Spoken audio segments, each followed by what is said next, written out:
好，入伙以嚟第一次用呢個焗爐，咁啊 set 去 bake 嗰邊。boil 咧係用嚟做第二啲嘢嘅。boil 咧係通常用嚟烘窿嗰啲麵啊，或者你焗完嗰嚿肉咧臨尾咧就烘窿麵咧就用 boil 呢一個嘅。但係咧平時呢個焗嘢咧，焗爐嘅焗嘢就係叫 bake 嘅。咁咧就我而家要焗呢一兜嘢薯仔。咁我而家就要焗佢30分鐘到啦，218度。但係咧佢呢個咧就 digital 咧就係高一by 5 degree Celsius 咁樣上嘅，咁所以一係就115，一係就120咁，我校120啦。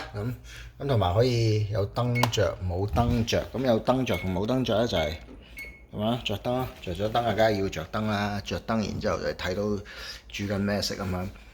咁啊，入邊嗰啲燈泡啊，梗係特製啦，可以受好高熱啦，所以先至可以喺入邊個焗爐生存。基本上其實焗爐嘅原理啊非常簡單，只不過係發熱線好熱，因為上面又有一個發熱線。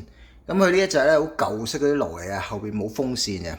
有風扇嗰啲咧，即係通常咧就吹得勁啲，咁就有個叫我哋嗰啲叫 convection oven。其實而家你香港啊，或者而家所謂風魔全球嘅嗰啲咁嘅氣炸鍋啊，其實就係即係一個迷你版嘅 convection oven 嚟嘅啫 ，nothing but convection oven， 即係焗爐加個大型風扇咁啊，吹到佢好快咁，可以有一個炸嘅效果咁樣。咁其實都係焗嘅效果嚟嘅。咁所以其實如果你屋企有啲大嘅焗爐咧，又係有風扇嗰隻咧，有 convection oven 嗰隻咧，其實就唔需要買氣炸鍋嘅。氣炸鍋係堅力嘢嚟嘅，其實係某程度上係。